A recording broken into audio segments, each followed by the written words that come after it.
You know what? If you're watching this interview, take a shot every time I say, stay at fucking home. Maybe you'll get drunk and then you'll tell your friends and we'll all be safe. Read a damn book. Go write something. Go listen to music. Dance naked. Do something. Hi everyone, I'm Manuel Betancourt. I'm the film and TV editor at Remezcla, and today we're talking with Gentefied's Julissa Calderon. Hi Julissa, how are you? Hi Manuel, how are you? I'm good. I am in quarantine. Yes, as are we all, which is why we've been doing sort of these videos. And so I guess my first question is always, how are you doing? How are you coping? How long have you been sort of self-isolating or in quarantine? So I'm doing fairly well. I think that I am new to the quarantine by myself. So I just got back to LA yesterday. I know they said no flying, but I was very cautious. I was actually, when everything, like all of this happened, the craziness started, I was in Miami at home with my mom. And so I stayed a little bit just to see like what was going on and just to make sure I was comfortable and make sure I was in a space that I was okay and like filled with family and friends and stuff. So I was at home with my mom and my brothers for about 3 weeks.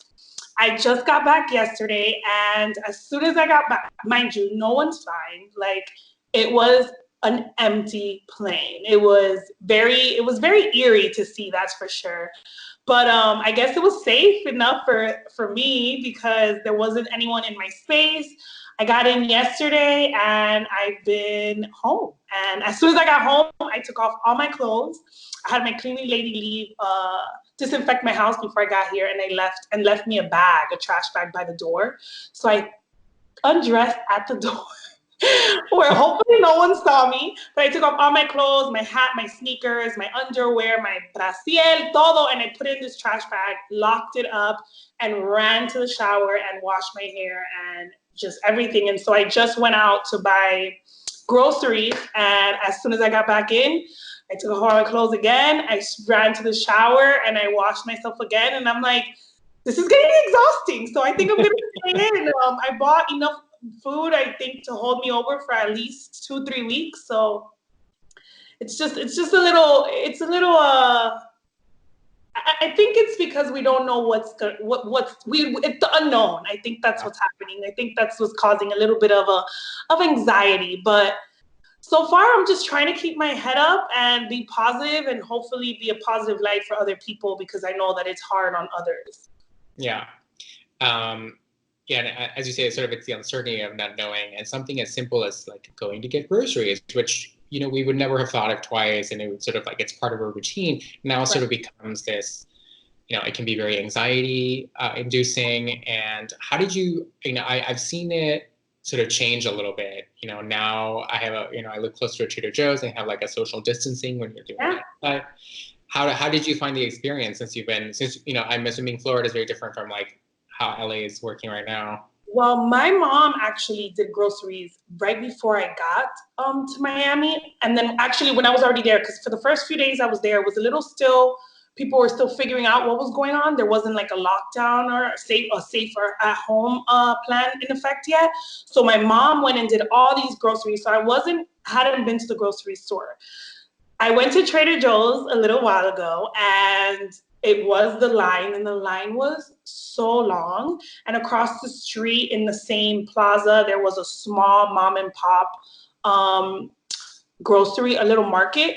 And so I instead went to the market because the line was just ridiculous. And also hopefully to help out the owners of that market, because they're the ones that are really getting hit hard with things like this. So I went in there, and it was so weird. There was this one lady who would wait until I got my stuff to then follow and grab her things.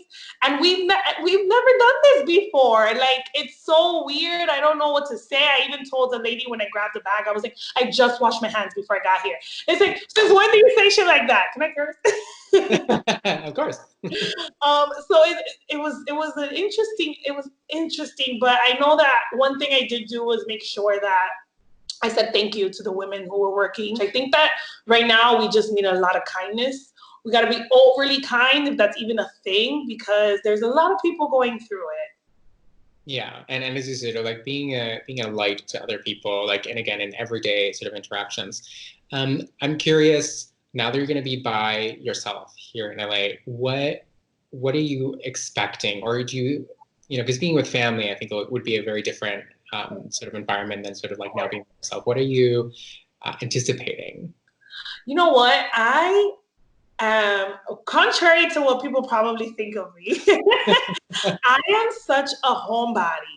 And I only go out unless I have to kind of go out. Most people come to my house and just sit in my house with me. Any other time, not now.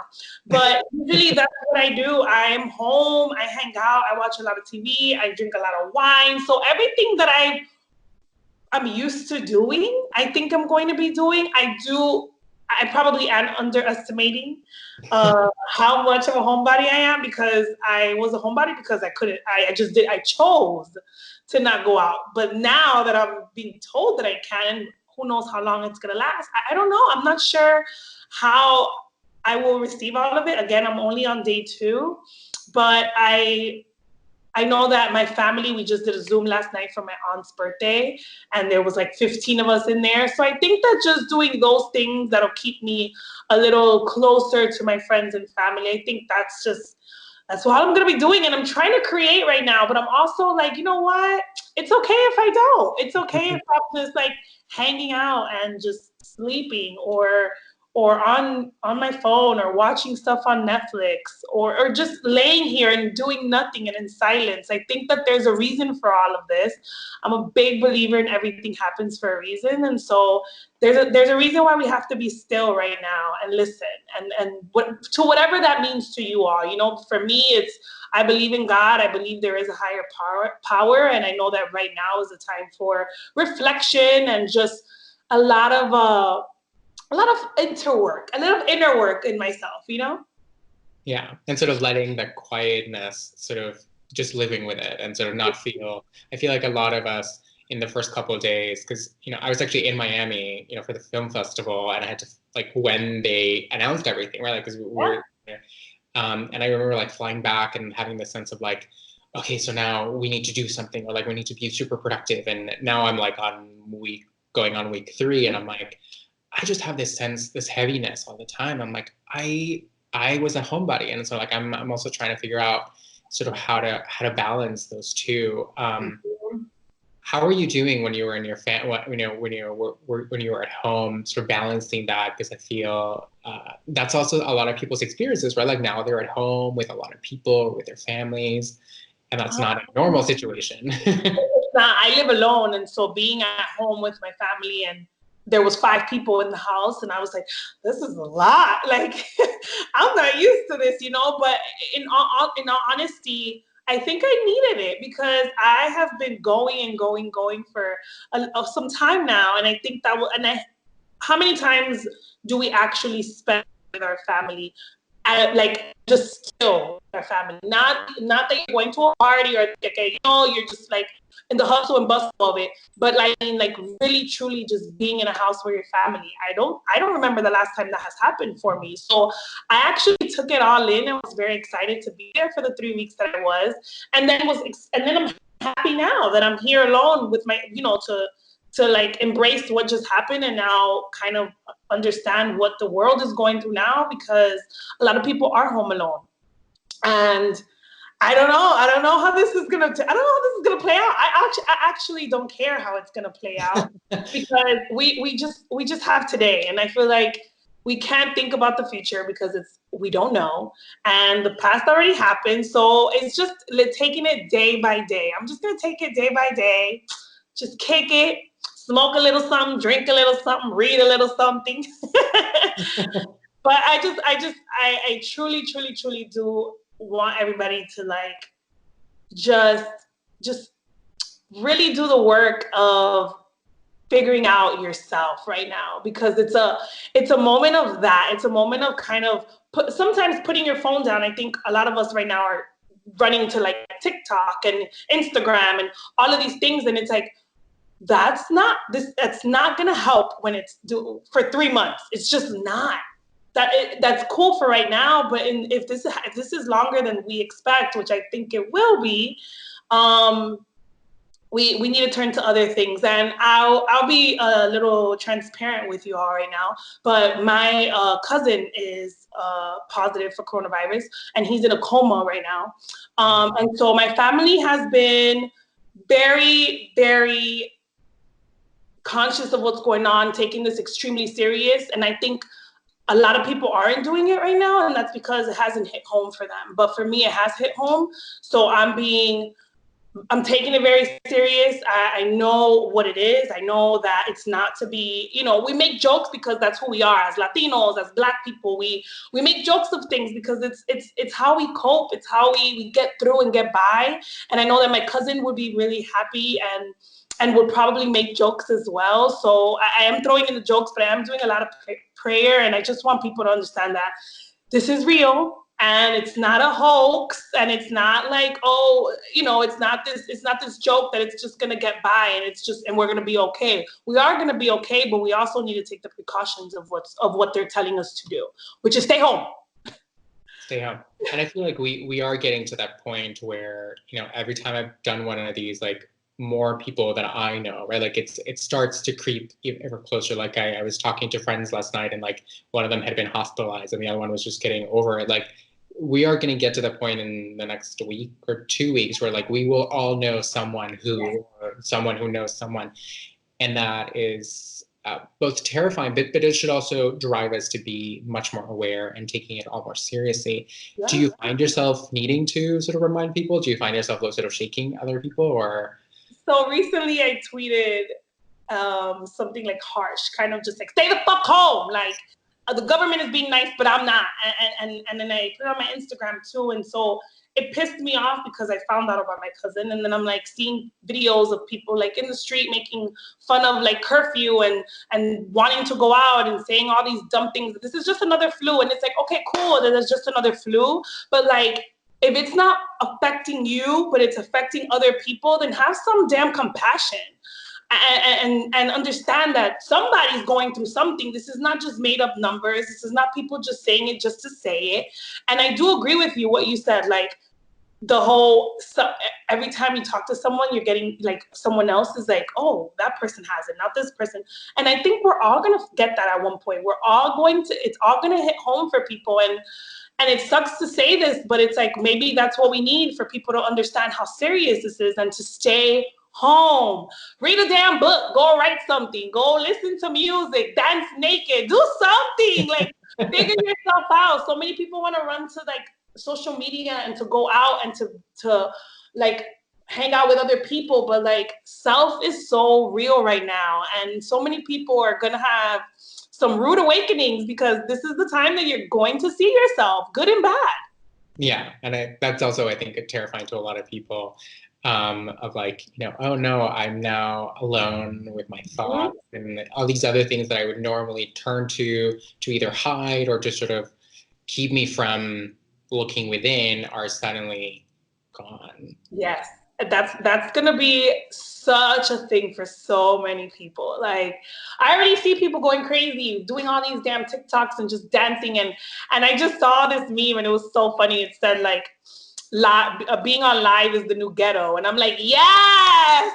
Everybody wants to go on live and just interact with people. And it's like, stay still by yourself. It's okay to be by yourself. It's okay to figure yourself out. It's okay to just, even if like you're not doing work, again, it's not about being productive right now, because I am seeing a lot of that as well. And I think that's cool if you can do it, but if you can't and you just want to sit still and you want to lay down every day, this is a damn pandemic. This is not the time that you have to be creating the next freaking best novel. It's okay. It's okay to just relax. It's okay to take this all in, because in my lifetime, as well as I know yours and so many others, even my mom's, we've never seen something like this. Yeah, it's sort of unprecedented, and it should give you a sense of sort of like freedom to be like, oh yeah, this is not normal, and so there is no normal way of sort of dealing with this. And what is normal now?